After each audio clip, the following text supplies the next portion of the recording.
The Chargers had their worst defensive performance of the Jim Harbaugh era, and it led to them getting blown out by the Colts on Sunday.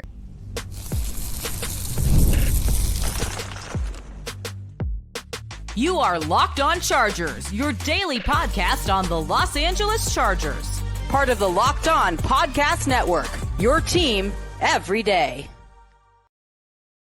What is up, and welcome into the Locked On Chargers podcast. I'm your host, Daniel Wade, joined as always by my co-host, David Drogemeyer, and we've been covering the Chargers for 10 seasons, but this is our 8th year as the host of the Locked On Chargers podcast, bringing you your team every day. Thank you to the everydayers out there for making us your first listen. To make sure that you never miss the show, go subscribe or follow for free on the Locked On Chargers YouTube channel and listen wherever you get your podcast from. David, what do we got today? Daniel, the Chargers ran into a buzzsaw that was the Indianapolis Colts, and they got dominated, especially on the defensive side. It was rough for the Chargers defense in this game.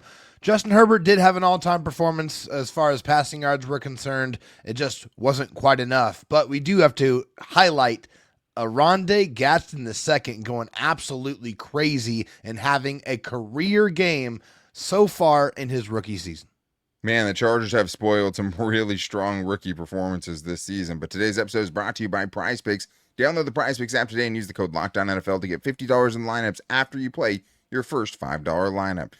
It was an embarrassment on Sunday. I mean, it was embarrassing to watch the Chargers and how that game went, and especially how it started Sunday with a chance to kind of be atop the AFC, a chance to go up against a good team and kind of prove that you can beat those type of teams, and it was anything but that on Sunday. I mean, after starting off 3-0, you're now 4-3 with the one win you had in the last few weeks against the Dolphins team that just got blown out by the Browns. This was an embarrassing performance. I mean, the Chargers offense started off too slow and got left behind. The Chargers defense allows a season-high 38 points, 2 turnovers in the red zone. This loss exposed a lot of the flaws that the Chargers have, and really, honestly, David, just how far they have to go, or how much space there is, at least, between them and the top teams in the league.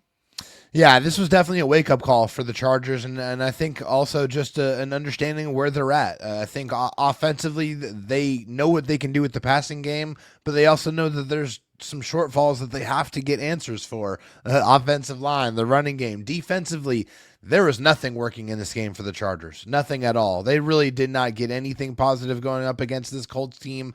The Colts team had their way with the Chargers. They did whatever they wanted, whenever they wanted, however they wanted to do it. And it just felt like from the very beginning, if the Chargers weren't going to keep pace, scoring touchdown for touchdown, it was going to get out of hand, and it got out of hand. It did. I mean, it was 23-3 at halftime. You're down by 20 points. Like, you actually outscored them in the second half. You just built too big of a hole for yourself to try to dig your way out of. And like, that is really how it happened. Like, they could not afford to get off to a slow start in this game, and that's what they did. They get bailed out by a pass interference call on the first drive, still have to settle for 3 points after a false start on 3rd and 1, derails things. And then after that, you have, chances to stay with the Colts, but that was always going to be tough because the Colts came out of the gate and scored on their first 3 possessions. And that really is the story of this game, David, was just the Chargers defense that has been struggling with a chance to kind of show up a little bit or show some improvement against the best offense in the league. And it looked like a bad offense or defense that went up against the best offense in the league. I mean, I said it, like the Chargers did make a push in the second half, and the Chargers defense immediately allowed 2 touchdowns to kind of wipe off any kind of comeback attempt from the board. And I just think that when you look at this defense now that has given up an average of 30.7 points over the last 3 weeks, easily this is still the worst game of the season. And I think to me, David, like it's about kind of how it's happening too. Like it felt like Shane Steichen had Jesse Minter's defense in a blender all day. They had them off balance. They were getting easy chunk plays. They schemed up, easy opportunities for their playmakers. Like Daniel Jones and Justin Herbert weren't even playing the same game in this game. It wasn't even the same sport. Like easy throw after easy throw, getting whatever they wanted on the ground. Like there was no real redeeming quality at all to this defensive performance. Not at all. The Colts, like I said, did whatever they wanted. I mean, Daniel Jones had an easy 288 passing yards and a couple of touchdowns. Like it was nothing. 3 passing touchdowns in this game, 3 rushing touchdowns in this game for the Indianapolis Colts. If they wanted to get it through the air, they got it through the air. If they wanted to get it on the ground, they got it on the ground with ease, with absolutely no resistance. Like it was ugly. I mean, the Chargers really, really struggled in this game defensively in every single facet, especially in the running. I mean, it's just the same old issues with them on the edges. They still could not secure the edges. Just felt like Jonathan Taylor, whenever he's running to the outside, found all kinds of space. And of course, that guy's incredibly good. And I'm not going to take anything away from him. But the Chargers defense didn't really make it very difficult for them. And yes, they were going up against an all-world offensive line with the Indianapolis Colts, and they definitely utilized it. They didn't get any pressure on Daniel Jones. Daniel Jones was sitting back there awfully comfortable, being able to survey the whole field and just be able to find the open receiver. And they were scheming guys open left, right, and center. It was a really, really tough game to watch on the defensive side for the Chargers. When we talked about it, like everything we talked about in the keys for success, like it all just kind of went up in smoke immediately. Yeah. Everything you were afraid they were going to do, they did. And like, you're right. Jonathan Taylor didn't even need to put up 100 yards, and they still beat you by 2 touchdowns. He still averaged, 5.9 yards per carry. 6 yards I'm a carry. not sure Crazy. that he had a single finger, laid on him on any of the touchdowns that he had. I mean, the last one he had, you have 2 guys missing a tackle, and Tarheeb still making a crazy business decision, not even to try to clean it up at that point, which is just obviously unacceptable. It was an unacceptable performance. You have guys like Deion Henley, who's supposed to be one of the stars of this defense. He has 2 tackles in this game. Unacceptable. You have Derwin James not even really close to bringing down Jonathan Taylor on that first touchdown run, just with a bad angle, shot his shot and missed badly. Like, the stars aren't showing up.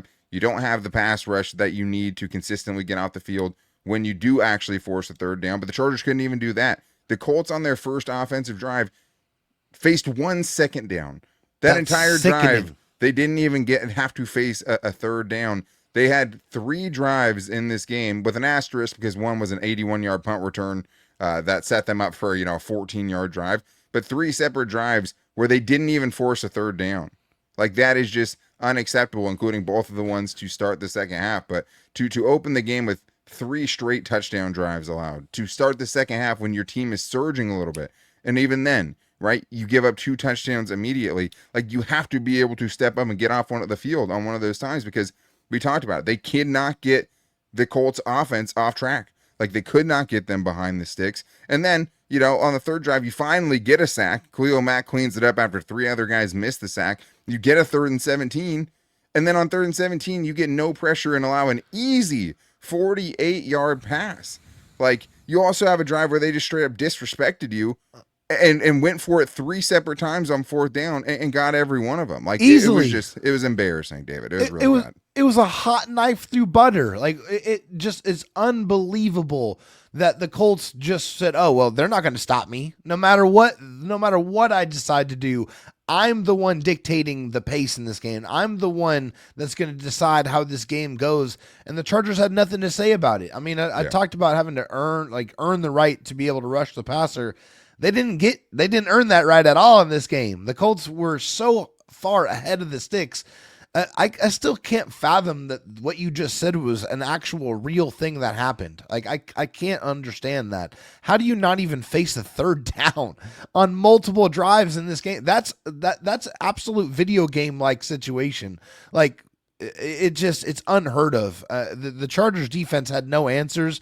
The Colts had all of the answers.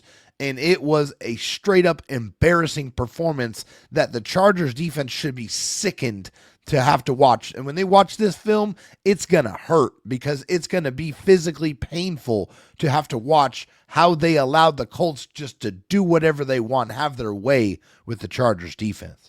Well, it's just a defense, too, that did such a good job communicating last year. And, you just didn't see the busted coverages we had seen in the Brandon Staley era. But like last week, you get a wide open Darren Waller touchdown in a big moment. This week, it's a small play, but they go for 2. What do they do when they go for 2? Michael Pittman, their best receiver, just standing alone in the end zone. Like, how do those things happen? It just doesn't make any sense. They're just been a bad team. And honestly, like, the scary thing is like, this was with Khalil Mack back. This was with Denzel Perryman back. Like, you didn't have Elijah Molden. You didn't have, Troy Dye, who's now a backup with Perriman back. Who makes the difference now? These this is kind of what you are. And this is just kind of the latest in a long line of examples with Jesse Minter's defense going up against really good offenses and just having absolutely nothing for them. There's lots of reasons for that. But we do want to talk about the Chargers getting back into things a little bit in the second half. But unfortunately, it was too late because of the mistakes that the offense made early on, including the red zone struggles continuing with 2 turnovers in the red zone. We're getting into all that and more in today's Locked On Chargers podcast.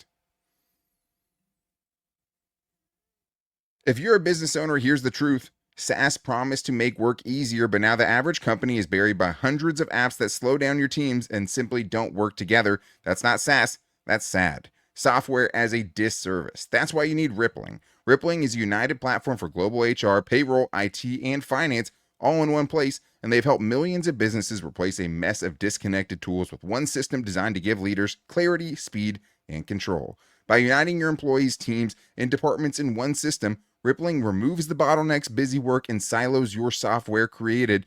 Everything from onboarding to payroll to IT access runs automatically and is perfectly in sync. It's seriously simple to use and gives companies one source of truth for their people, data, and everything they touch. And right now, you can get 6 months free when you go to rippling.com/LockedOnNFL. Learn more at rippling.com/LockedOnNFL. That's rippling.com/LockedOnNFL for 6 months free. Terms and conditions apply. This episode's also brought to you by PrizePicks. Every day we make decisions, but on PrizePicks, being right can actually get you paid. Don't miss the excitement of this football season with PrizePicks, where it's good to be right. Playing PrizePicks is such a fun, simple way to add more excitement to your football. You just pick more or less on player projections like Josh Allen's passing yards or Saquon Barkley rushing for a touchdown, and you're in the game. I love how quick it is. I've been able to get my lineups in very, very late, and you can make your lineup in under a minute. But my favorite part, PrizePicks just added stacks, so if I want to ride with a player, I can select their pass yards, rush yards, and touchdowns all in one lineup. Plus, they have the injury reboot feature, which is a game changer. If your player leaves early and doesn't return, it won't count against you. But the best part is the new max discounts, and right now they are giving you one with basketball and back in the swing of things. There's a special max discount promotion live on the board right now for the Golden State Warriors versus the Los Angeles Lakers on October 21st, where Steph Curry only has to get more than half a point, and you can win one of those. That means you only need one more, and you're in the money. Download the PrizePicks app today and use the code LOCKEDONNFL to get $50 in lineups after you play your first $5 lineup. That's code LOCKEDONNFL for $50 in lineups after your first $5 lineup. PrizePicks, it's good to be right. David, let's talk a little bit about the Chargers offense because, again, they had some good moments. Obviously, what it ended up coming down to was the mistakes that they had in the first half and letting themselves get so behind really came back to bite them and never really gave them a true chance to get on this game. I mean, at one point, you're talking about Justin Herbert having to convert a 4th and 27 just to hopefully get a touchdown that would bring the Chargers within 7 late in that game. So, Justin Herbert, let's just start with, what ended up dooming them, because really what it came down to was the bad from Justin Herbert, because he had 2 interceptions in the red zone in the first half, and they were very different. The first one is a batted ball, and of course, a batted Justin Herbert ball gets intercepted 100% of the time. That's just what it is. And the second one, there's no defense for. He saw a defender's back turned. He targeted Quentin Johnston at a contested catch situation, which is kind of, an interesting decision in its own right, but the defender made a really good play, turned around, got his eyes on the football. Justin Herbert had a bad throw, and that's just 2 times where you're just not putting points up on the board where you absolutely have to, especially when you know that your defense on the other side has no answers. Justin Herbert did a lot of really good things, and I think it's easy to forget about the excellent parts of his game. But unfortunately, these 2 separate red zone trips that end in turnovers really kind of left the Chargers in the dust and never gave them a chance to really stay in this game. Well, the Chargers lost by 14 points, right? I mean, those 2 drives right there, those are opportunities to put 14 points on the board, and they were not able to do so because of those turnovers, fair or not. I mean, the first one sucks, right? It gets batted up in the air. When that happens, I mean, the likelihood of it getting intercepted is just really, really high. And you never want to see a big man INT when it's not on your team, right? That's an embarrassing play to have to live through and have to diagnose after the fact. And then, the other interception was just a bad play. I mean, it was a bad decision. He threw the ball behind the receiver, and to the defender's credit, he made like kind of a one-handed interception. It wasn't a good decision though. I when I saw that, I was like, oh no. And then he made it, and then it got picked off, and then it kills momentum. I mean, especially when you're going up against an offense as potent as the Indianapolis Colts, you have to score touchdowns every single time. And if you don't, this is going to be the result. And so whenever you cough up the ball in the gold area, right, when you can actually put those kind of game-changing points on the board, it's backbreaking. Yeah, it is. And like the thing is, like I get the Justin Herbert batted balls thing, and I think it always seems like he has it happen to him more than anyone else. But like 4 of his 6 interceptions now this season are either batted or tip passes. So like that, it's obviously a problem. The funny thing is though, is like he went into this game, and the only other technically batted ball that actually got hit into the air by like defensive linemen was in the Giants game, where Dexter Lawrence takes it back inside the 5-yard line for the Giants, and then this one that happened in this game. He has 2 batted balls, both of them have been intercepted. Going into this week, he was 29th in the league. He only had 28 other players had more batted balls than him going into this game. Like, so it's not a Justin Herbert and him just problem. Like, Caleb Williams had 9 batted balls going into this week. Patrick Mahomes had 8 batted balls going into this week. Justin Herbert had 1, technically. Yeah. Tip passes for sure, but batted balls, he had 1, and both of them have now gotten intercepted by defensive tackles. But also, like, I think when you see those things, like what it just came down to was Justin Herbert was going to have to be perfect. If he wasn't perfect in this game, because he would have had to be perfect. If you're talking about that 14 points, that's 2 touchdowns there, and then also leading another 3 straight touchdown drives like he ended up doing, because that was him trying to get them back in the game. He orchestrated 3 straight touchdown drives and started off the second half as hot as he possibly could to try to get back into things. It was just a little too late. Yeah, I mean, Justin Herbert threw for 420 yards in this game, which I believe is his career high. It is. So, like, it's not like he didn't do everything he could. But, yeah, you're absolutely right. It had to be perfect. He had to be perfect, and he didn't have the supporting cast to be perfect in this game. It's just that's the fact of the matter, especially with the offensive line, right? Like, the protection just was not there for the second half of this game, where the Colts knew, especially after the Chargers not being able to run the ball at all, like not at all in the first half. And of course, when you get behind 20-3, you can't really run the ball anyway, so you have to throw it. And so the Indianapolis Colts defenders and their edge rushers are just pinning their ears back, trying to get after Justin Herbert as much as they can, because there's not even any illusion of anything else that's going to happen. You have to throw the ball to get back in the game. Justin had to be perfect, and the Colts defense didn't allow them to do that. Yeah, I know he wasn't perfect. Like, honestly, this is probably, with some of those throws that he missed just behind wide receivers, not just the ones that ended in interceptions, like it wasn't his best game for the whole game. Now, that being said, you start the second half, and he has in the first 3 drives, he's 14 out of 19 for 208 yards and 3 touchdowns. Pretty good. Like, while dealing with all that pressure you're talking about. So, like, you also have, the sideline throw to Keenan Allen where he just puts it on a dime for a toe tap catch. You have, the throw to Oronde Gadsden on 3rd and goal from the 15-yard line. You have the 4th down throw to Trey Harris, the 4th down throw to Ladd McConkey. Like, he was putting some lasers out there. He made some really, really good throws. He escaped a lot more pressure that ended up, than him getting sacked for sure. So, like... Yeah, stiff arm's lethal. To your point, though, I mean, this is from Cody Manning, who got this from Next Gen Stats. Herbert faced a career-high 57.4 pressure rate against the Colts. Herbert completed 19 out of 31 of those pass attempts under pressure for 252 yards, 3 touchdowns, and 1 interception. Like, he is literally facing more pressure than he ever has, and he's still able to... That's like a line that most regular quarterbacks would kill for, even when they're not under pressure. Yeah. Like, that's, completing almost 2/3 of your passes for 250 and 3 touchdowns. Like, that's what he did while under pressure. Now you add in the fact that you had no running game at all. Your running backs had 10 carries for 23 yards. It's a total non-factor. Sure. Also, Justin Herbert's your leading rusher again, and you got down so early that it couldn't be a factor for you, right? Yeah. Interior line still almost unplayable.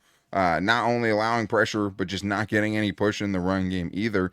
And like, there were so many plays where Justin Herbert was making plays and then just getting absolutely annihilated after. Like, he got hit 15 times again. Yeah, I mean, the thing is, like, the thing that's tough with me is, like, Justin Herbert deserves the criticism. That was a bad red zone interception, right? The batted ball, maybe he could have avoided that. Obviously, some of that is just bad luck as far as if that comes down and hits the ground or not. But, like, at the same time, Justin Herbert, had some of those bad plays because he was playing hero ball. But, like, also, if he wasn't a hero on Sunday, the Chargers would have just had no chance. Like, we knew they had to put up 30 to 40 points to win this one going into it. We didn't know the defensive performance would be that bad, but that's just what it comes down to. There's no supporting cast. It doesn't matter. Like, he's going to take the heat for this one with 2 red zone interceptions. And, it's a really bad thing to throw 2 red zone interceptions. But obviously, like, it's not what is costing this team. It is not what cost this team the game this week. No. But we still have more to get into because we saw a masterful, historic performance by the Chargers rookie tight end, Oronde Gadsden. So if you're looking for a silver lining, it starts there. We're getting into all that and more in today's Locked On Chargers podcast. First, I need to tell you guys about Mazda because Mazda crafts cars for those who do more than simply move. Mazda delivers confidence with every ride with more IIHS Top Safety Pick Plus awards than anyone else as of August 2025.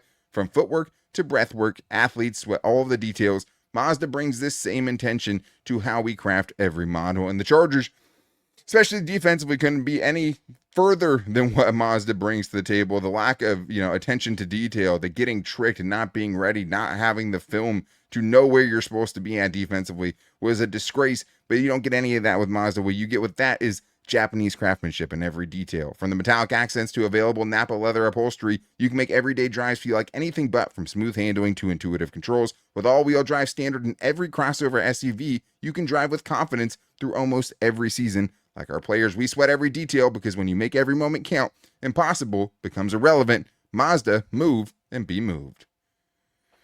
The NFL season is in full swing, guys, and FanDuel has a great offer still for you because right now new customers can bet just $5 and get $300 in bonus bets if you win. That's right, pick a bet, put down $5. If it hits, you will unlock $300 in bonus bets to use across the app. I love how FanDuel gives me so many ways to play. I've built parlays, tried player props, and even followed the live lines during games. Always love the anytime touchdown scores as well, but it makes watching football even more exciting when you've got a little something riding on the action. Whether you're a casual fan or love diving into the stats, FanDuel makes the game day experience so much better. And here we go, guys. The odds are out. The Chargers play another game in 4 days, Thursday Night Football against the Vikings. And even after this performance, the Chargers are opening up as 2.5-point favorites. Let's see if they can actually do something with that. But there's so many other ways and so many other things you can bet on with FanDuel. So what are you waiting for? Visit FanDuel.com to download the FanDuel app today and get started. David, somewhere shining through the darkness that was the Chargers' embarrassing performance on Sunday was the light of Oronde Gadsden II, who is really making all of our wildest dreams come true as far as what we thought he could be and what he put on the field on Sunday, which was just a masterful performance. But especially on these tough days where it's a little harder to want to seek out Chargers content, it's a little harder to listen to a game like that, even though we love venting with you guys. Thank you for making us your first listen. If you need a second listen and want to not just hear about the Chargers and hear about the entire NFL, make sure to check out Locked On NFL with 2 shows every day with Tyler the Madman Rowland and my guy Tony Wiggins in the barbershop on YouTube and wherever you get your podcast from.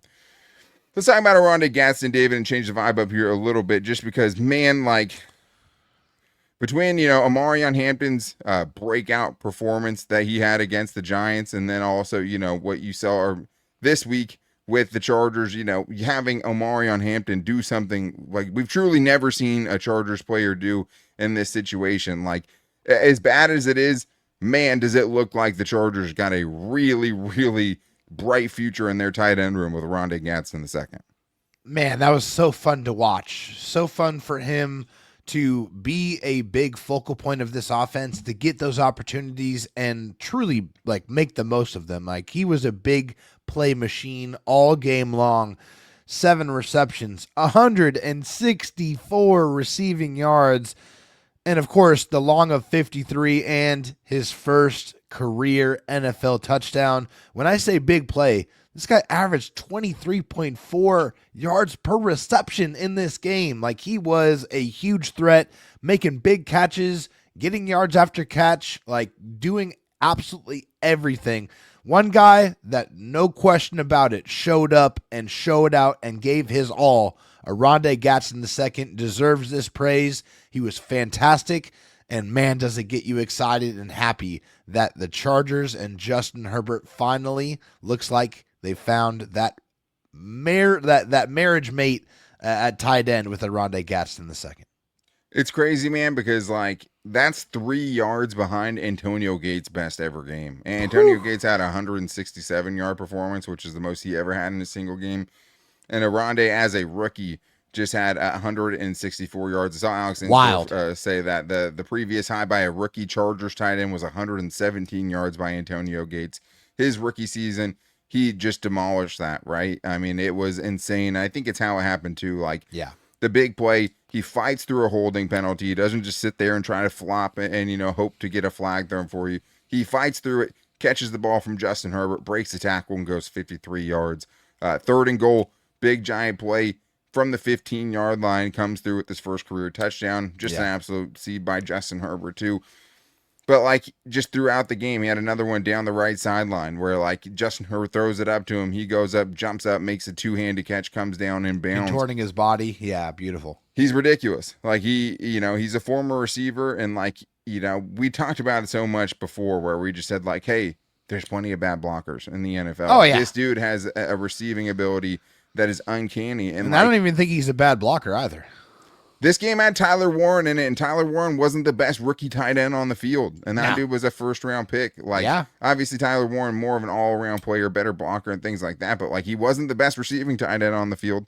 Not at all. And obviously, if the Colts wanted to, maybe he could have put up that kind of performance, too, just because it felt like they could do anything they wanted. But Oronde Gadsden, like, it's not a fluke at this point. Like, he has his best game of the season last week. He had his first kind of breakout against the Broncos.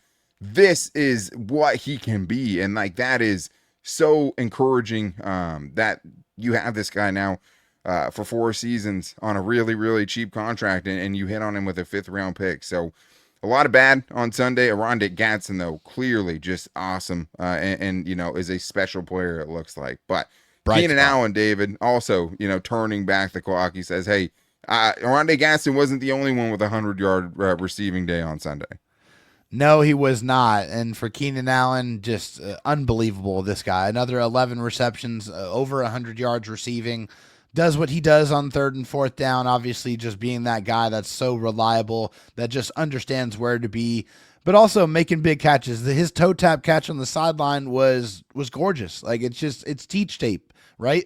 Like, Justin Herbert puts it on him, and Keenan Allen knows exactly where he's at and is able to do the toe tap and bring in that football. It just unbelievable what he's doing at this point in his career. The connection is as strong as it's ever been. And, for Keenan Allen to coming back to the Chargers and having these type of performances and getting into the end zone once again, it's been a great situation to have him back in the fold. That chemistry never left, and it was on full display once again in this game.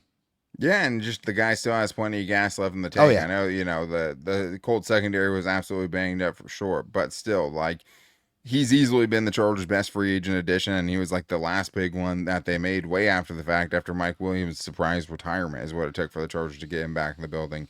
And it was a really, really good decision. But I think more than that, it just shows that, like, the Chargers absolutely have the weapons to be an elite passing attack.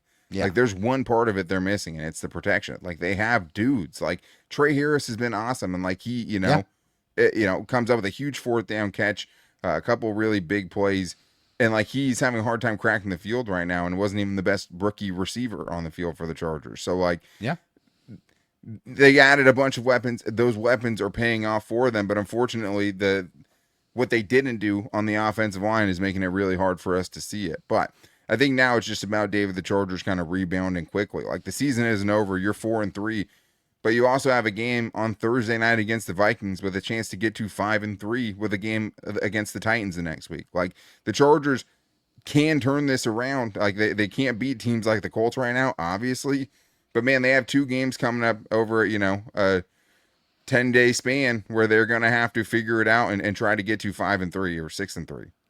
Yeah, I mean, obviously this one sucks. This one's gonna hurt, but you got to flush it, right? You cannot allow this game to bleed into your next game. It's only a few days away, right? It's in prime time. It's on Thursday Night Football, and I think the Chargers have an opportunity to get back in the win column and get back in rhythm, and they cannot allow this to compound. Yes, this was a bad performance, and yes, there are absolutely things that they need to clean up. But they can't dwell on that. They have to figure out how to beat the Vikings and get back in this thing because the season is far from over.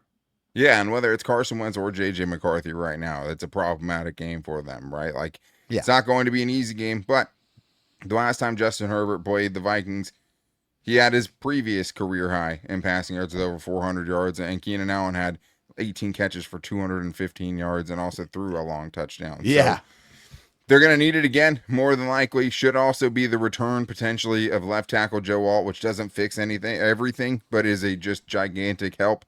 But, like, this is what it is. Like, you have a couple of games, the next two games feel like pretty close to must-win games, and you're going to have to fix your defense on the fly. Nobody feels bad for you. You have to be able to get more out of that unit. And offensively, as you get guys like Joe Alt back and get a little bit healthier, you have to make it count, because I think at this point you see, hey, this might be a team that has to put up 30 points every week to feel good about getting a win. They have the capability to do that as far as their offensive skill position players go, but the trenches has to get figured out. So a lot they have to do, but they're 2 wins away in the next 2 weeks from kind of getting back on track, getting to 6-3 and having everything they still want in front of them. But if the team that shows up on Sunday is the one that keeps showing up, the Chargers are going to be spiraling and they're going to be out of this in a hurry. So a lot to figure out.